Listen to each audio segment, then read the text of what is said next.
Menghadapi tingkat persaingan yang semakin ketat, perusahaan jasa dituntut memiliki arah strategis yang jelas agar mampu mempertahankan dan meningkatkan daya saingnya. Strategic Service Vision. Jadi visi strategis jasa menjadi landasan dalam menentukan arah dan posisi perusahaan jasa di pasar. Perumusan visi ini dilakukan dengan menyelaraskan segmen pasar sasaran, konsep jasa, strategi operasi, dan sistem penyampaian jasa. Segmen pasar memberikan gambaran kebutuhan utama pelanggan. Konsep jasa menjelaskan nilai yang ditawarkan, sementara strategi operasi mengarahkan pemanfaatan sumber daya dan sistem penyampaian jasa memastikan layanan dapat diberikan secara konsisten. Keterkaitan antar elemen tersebut membentuk pedoman terpadu dalam perancangan dan pengelolaan layanan agar tujuan perusahaan dapat tercapai secara efektif. Selanjutnya, kita akan membahas tentang understanding the competitive environment of service. Jadi, perusahaan jasa itu beroperasi dalam lingkungan persaingan yang dinamis dengan tingkat tekanan yang tinggi.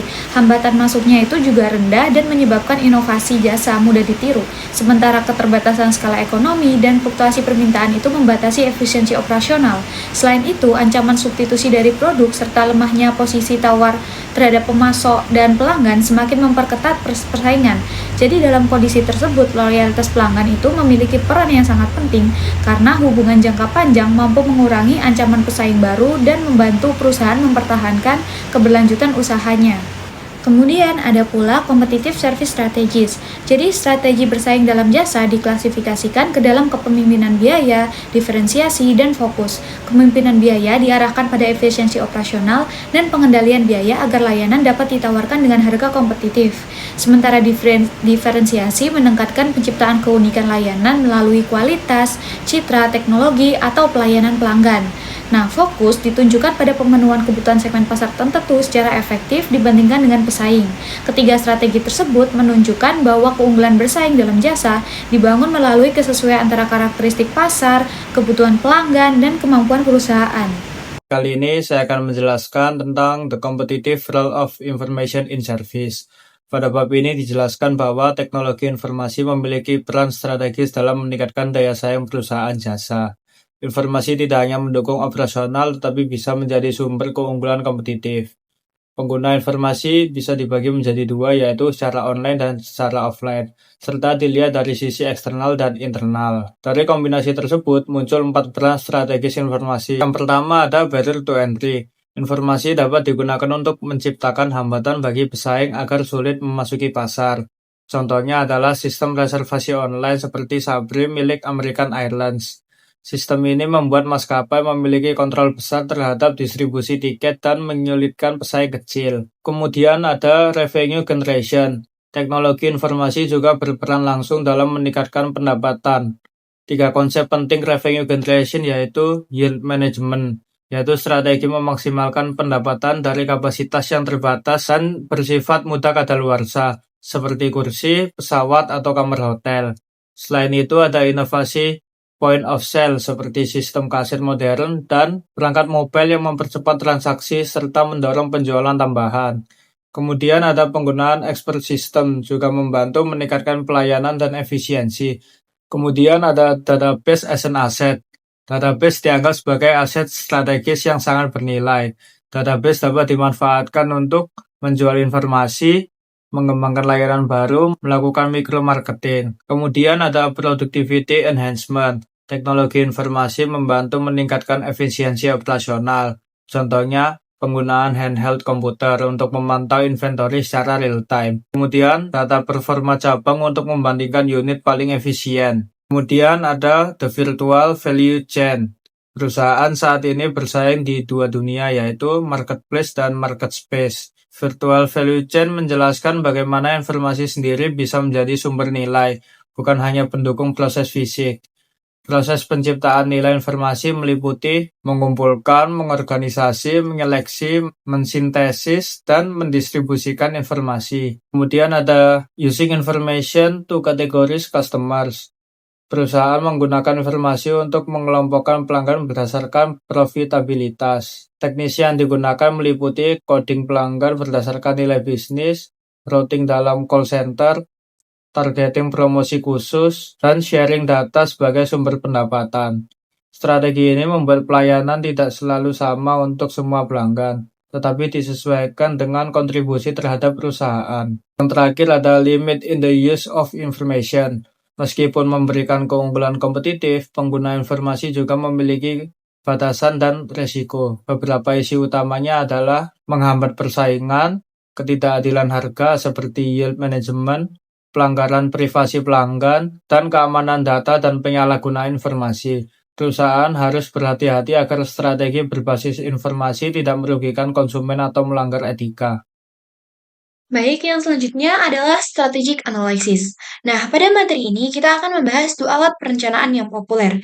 Yang pertama adalah Porter's Five Forces Analysis. Jadi, model 5 kekuatan ini digunakan pada tingkat industri untuk menentukan intensitas persaingan dan daya tarik pasar. Nah, 5 kekuatan tersebut mempengaruhi kemampuan perusahaan untuk menarik pelanggan dan memperoleh laba. Untuk yang pertama adalah persaingan kompetitif dalam industri. Jadi, seringkali faktor ini menjadi penentu utama daya saing industri. Pesaing mungkin bersaing secara agresif dalam harga ataupun menggunakan strategi non-harga seperti inovasi, pencitraan merek, atau kualitas yang lebih unggul. Nah, kapasitas industri relatif terhadap total permintaan pelanggan merupakan indikator penting apakah pendatang baru akan menemukan pelanggan. Yang kedua adalah potensi pendatang baru. Jadi, pasar yang menguntungkan dengan tingkat pengembalian tinggi akan menarik pesaing baru. Sebagai contoh, pada suatu waktu, Walmart menantang Netflix, tetapi kemudian meninggalkan pasar karena tidak mampu mengatasi kekuatan merek Netflix yang telah mapan. Yang ketiga adalah ancaman produk pengganti. Untuk jasa, produk pengganti seringkali berbentuk produk fisik atau digital. Sebagai contoh, perangkat lunak TurboTax merupakan pengganti jasa akuntan pajak. Yang keempat adalah kekuatan tawar pemasok. Pemasok input dapat menjadi sumber kekuatan terhadap perusahaan karena keunikan produk atau sumber monopoli. Nah, pemasok terpenting bagi Netflix adalah distributor DVD. Tetapi, Netflix memiliki daya tawar yang cukup besar karena pembelian dalam volume tinggi.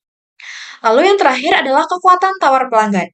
Jadi, pelanggan Netflix dapat memberikan tekanan harga dan dengan demikian membatasi margin yang tinggi. Lalu yang kedua adalah analisis SWOT atau Strength, Weakness, Opportunities, and Threats. Jadi, analisis SWOT ini mengidentifikasi kekuatan dan kelemahan internal organisasi serta ancaman dan peluang di lingkungan eksternal.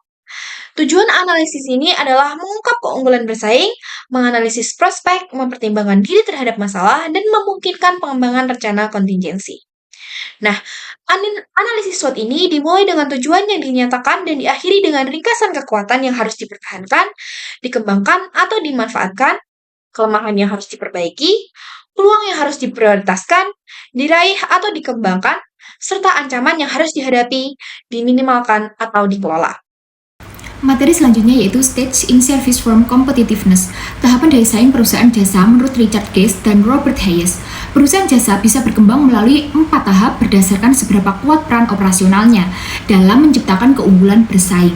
Kalau perusahaan jasa ingin kompetitif, mereka tidak bisa diam saja, harus ada perbaikan terus-menerus dalam produktivitas dan kualitas layanan. Dan itu harus jadi bagian dari strategi serta budaya perusahaan. Teknologi memang penting, tapi bukan satu-satunya sumber peningkatan. Cara mengelola karyawan, sistem kerja, dan standar layanan juga sangat menentukan. Berikut penjelasan mengenai 4 tahapannya. Yang pertama yaitu available for service. Di tahap ini, perusahaan hanya fokus menyediakan layanan seadanya. Operasional dianggap sebagai beban biaya, bukan sebagai sumber keunggulan. Yang kedua yaitu journeyman. Di tahap ini, perusahaan mulai sadar harus bersaing. Mereka mulai mengikuti praktik terbaik di industri, tapi masih sebatas ikut-ikutan. Yang ketiga yaitu distinctive competence achieve. Di tahap ini, manajemen sudah sadar bahwa operasional bisa menjadi pembeda utama. Contohnya seperti Scandinavian Airlines yang fokus meningkatkan ketepatan waktu untuk menarik kembali pelanggan bisnis, atau FedEx yang menonjolkan layanan overnight delivery. Yang keempat yaitu World Class Service Delivery. Ini tahap tertinggi. Perusahaan bukan hanya memenuhi harapan pelanggan, tapi menciptakan standar baru dalam industri. Contohnya seperti The Walt Disney Company atau Marriott International.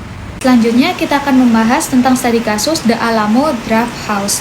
Jadi, Alamo Drafthouse merupakan bioskop dengan konsep diferensiasi yang menggabungkan pemutaran film dengan layanan makanan dan minuman di dalam studio, dengan sistem layanan minimalis agar tidak mengganggu pengalaman menonton. Target pasarnya adalah penonton dewasa muda berpendidikan dengan selera film yang lebih selektif, melalui penayangan film second round, film klasik, dan acara khusus. Nah, strategi bisnis Alamo menjadikan harga tiket sebagai loss leader untuk mendorong pendapatan dari makanan dan minuman. Sementara promosi dilakukan melalui pendekatan komunitas dan keterlibatan langsung dengan pelanggan. Dengan konsep tersebut, Alamo tidak bersaing langsung dengan bioskop multiplex, melainkan menepati pasar khusus berbasis pengalaman dan loyalitas pelanggan. Selanjutnya, pertanyaan nomor 1. Gunakan kerangka Strategic Service Vision untuk menjelaskan Alamo Drafthouse ditinjau dari segmen pasar sasaran, konsep layanan, strategi operasional, dan sistem penyampaian layanan. Nah, untuk Strategic Service Vision Alamo Drafthouse, segmen pasar yang mereka tuju adalah penonton dewasa muda yang berpendidikan serta memiliki selera film yang cenderung non-mainstream dan menghargai pengalaman menonton yang berkualitas. Nah, kemudian untuk konsep layanan Alamo, mereka menempatkan film sebagai layanan inti dengan makanan dan minuman sebagai layanan pendukung yang dirancang agar tidak mengganggu pemutaran film. Nah, lalu untuk strategi operasionalnya, mereka menekankan diferensiasi melalui pemilihan film second run dan acara khusus. Kemudian harga tiketnya juga relatif rendah sebagai loss leader, serta perolehan pendapatan utama dari penjualan makanan dan minuman. Sementara sistem penyampaian layanan mereka dirancang secara khusus melalui tata ruang dengan meja di setiap baris dan kursi, dan mekanisme pemesanan tertulis, sehingga pelayanan mereka dapat dilakukan dengan gangguan yang sangat minimal dan mendukung fokus utama pelanggan dalam pengalaman menonton film. Oke, kali ini menjawab pertanyaan nomor 2, apa strategi kompetitif yang digunakan oleh Alamo Drafthouse? Strategi kompetitif Alamo Drafthouse adalah differentiation strategi dengan fokus pada niche market. Mereka tidak bersaing dalam jumlah layar atau film blockbuster seperti bioskop multiplex, tapi menawarkan pengalaman unik seperti menonton film sambil menikmati makanan dan minuman yang dilayani langsung ke kursi. Jadi, keunggulan kompetitif Alamo terletak pada diferensiasi layanan dan fokus pada segmen pasar tertentu. Baik, untuk pertanyaan ketiga, identifikasi service qualifiers, winners, dan losers bagi Alamo Drafthouse. Apakah kriteria keputusan pembelian Alamo sesuai untuk pasar bioskop multiplex? Apa kesimpulan Anda? Untuk service qualifiers, Alamo harus tetap memenuhi standar dasar sebuah bioskop, seperti kualitas gambar dan suara yang baik, kenyamanan tempat duduk, kebersihan ruangan, serta ketepatan jadwal pemutaran. Nah, selain itu, makanan dan minuman harus memiliki kualitas yang layak dikonsumsi, serta harga yang masih dapat diterima oleh pasar sasaran. Tanpa memenuhi faktor-faktor dasar ini, pelanggan tidak akan menganggap Alamo sebagai alternatif tempat menonton. Untuk service winner, keunggulan utama Alamo adalah pengalaman menonton yang unik, yaitu menggabungkan film dengan layanan makanan dan minuman langsung di dalam teater tanpa banyak gangguan. Nah, konsep ini menciptakan experiential value, bukan sekadar menonton film, tetapi menjadi aktivitas sosial dan rekreatif. Nah, program film khusus seperti film kultus, klasik, atau acara tematik dengan makanan tertentu juga menjadi pembeda kuat yang menarik segmen pasar pencinta film yang mencari pengalaman berbeda dari bioskop biasa. Lalu untuk service losers, kapasitas tempat duduk yang lebih kecil, pelayanan yang sengaja dibuat minimal, serta lokasi tanpa parkir khusus dapat menjadi kelemahan bagi pelanggan yang menginginkan kenyamanan praktis seperti di bioskop besar. Jika pelanggan mengharapkan layanan yang cepat seperti restoran atau pilihan film terbaru yang lengkap, mereka bisa merasa pengalaman Alamo kurang sesuai. Nah, apakah kriteria keputusan pembelian Alamo cocok untuk pasar bioskop multiplex? Jadi, jawabannya adalah tidak sepenuhnya cocok. Nah, bioskop multiplex itu bersaing pada skala yang besar. Pilihan film terbaru yang luas, kapasitas tinggi, dan efisiensi operasional.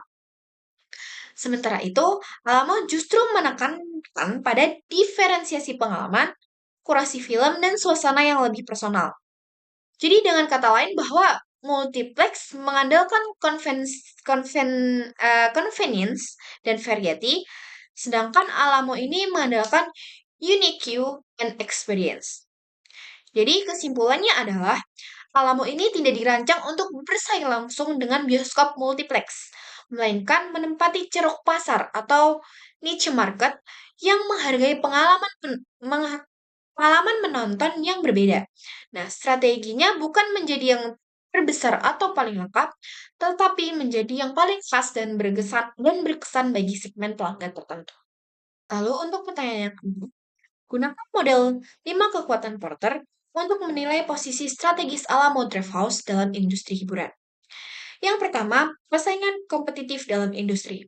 Nah, persaingan dalam industri hiburan tergolong tinggi karena Alamo harus bersaing dengan bioskop multiplex yang memiliki kapasitas lebih besar, lokasi strategis di pusat perbelanjaan, serta fasilitas yang lebih lengkap. Selain itu, Alamo juga bersaing dengan bentuk hiburan lain seperti restoran, bar, konser, dan layanan menonton di rumah. Namun, Alamo tidak bersaing melalui harga, melainkan melalui diferensiasi pengalaman, yaitu menggabungkan menonton film dengan makan, minum, dan suasana komunitas pecinta film, sehingga menciptakan nilai unik yang tidak ditawarkan bioskop tradisional. Lalu, untuk potensi pendatang baru, pasar hiburan yang menarik dapat mengundang pemain baru untuk masuk, terutama karena konsep bioskop dengan layanan makanan sebenarnya dapat ditiru. Meskipun demikian, terdapat hambatan masuk yang cukup besar, seperti kebutuhan investasi tata letak khusus, sistem pelayanan yang harus tidak mengganggu penonton, serta kemampuan mengelola dua jenis layanan sekaligus, yaitu bioskop dan juga restoran. Selain itu, loyalitas pelanggan terhadap pengalaman khas Alamo juga menjadi penghalang bagi pendatang baru. Lalu, untuk ancaman produk pengganti sangat tinggi karena pelanggan memiliki banyak alternatif hiburan selain datang ke bioskop, seperti menonton film melalui layanan streaming di rumah, pergi ke restoran atau bar, atau menikmati hiburan lain di kota. Nah, untuk menghadapi ancaman ini, Alama mengubah kegiatan menonton menjadi pengalaman hiburan terpadu yang bersifat sosial, sehingga tidak mudah digantikan oleh aktivitas menonton biasa. Lalu untuk kekuatan tawar pemasok ini memiliki pengaruh cukup besar, terutama distributor dan studio film yang menentukan ketersediaan film yang dapat diputar. Nah, ketergantungan ini membuat Alamo kadang harus menayangkan film yang kurang sesuai dengan target pasarnya. Sebaliknya, masuk bahan makanan dan minuman tidak terlalu kuat karena dapat diganti dengan relatif mudah. Lalu yang terakhir adalah kekuatan tawar pelanggan. Pelanggan memiliki daya tawar yang cukup tinggi karena mereka dapat dengan mudah memilih alternatif hiburan lain. Mereka tidak hanya mempertimbangkan harga tiket, tetapi juga kualitas pengalaman yang diperoleh. Nah, untuk mengurangi tekanan ini, Alamo menetapkan harga tiket rendah sebagai daya tarik awal dan mengandalkan pengalaman unik, acara khusus, serta hubungan personal dengan pelanggan untuk membangun loyalitas dan mendorong pengeluaran pada makanan dan minuman. Pertanyaan yang terakhir, analisis SWOT untuk mengidentifikasi kekuatan dan kelemahan internal serta ancaman dan peluang di lingkungan eksternal. The Alamo Drafthouse memiliki kekuatan utama pada konsepnya yang unik karena menggabungkan bioskop, restoran, dan bar dalam satu pengalaman hiburan. Sistem pelayanannya dirancang agar minim gangguan saat film diputar menjadi nilai tambah. Ditambah lagi dengan event khusus dan kolaborasi dengan filmmaker seperti Quentin Tarantino yang memperkuat citra eksklusifnya. Fokus pada segmen pasar muda dan berpendidikan di Austin juga menjadi keunggulan. Namun, Alamo memiliki kelemahan seperti kapasitas tempat duduk yang lebih sedikit dibanding bioskop biasa, biaya tenaga kerja yang tinggi, serta keterbatasan parkir. Dari sisi peluang, lokasi di kota kreatif seperti Austin yang didukung event seperti South by Southwest membuka potensi pasar yang besar, terutama bagi pecinta film independen dan pengalaman hiburan yang berbeda. Meski begitu, ancaman tetap ada, seperti persaingan dari bioskop megaplex dengan fasilitas lebih lengkap, perubahan regulasi alkohol, serta meningkatnya tren streaming yang bisa mengurangi minat masyarakat datang ke bioskop.